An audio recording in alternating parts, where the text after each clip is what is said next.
Yo, yo, yo to the yo! Harvest time! Pag may tinanim, may aanihin.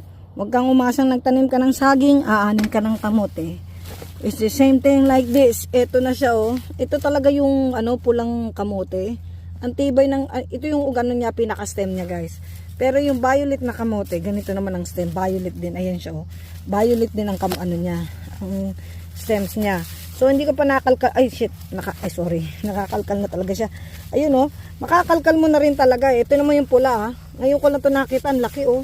Yung pulang kamote, guys, kaya nitong mag-produce talaga ng sobrang laki. Pero itong violet, it takes time din talaga to.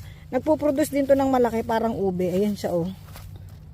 So, kinalkal ko muna silang maigi. So, anong pagkakaiba ng pula at saka ng violet?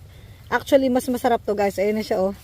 Woo! Ang sarap. Tapos ito na yung isa natin. Ito, oh man, ang laki eh. Grabe.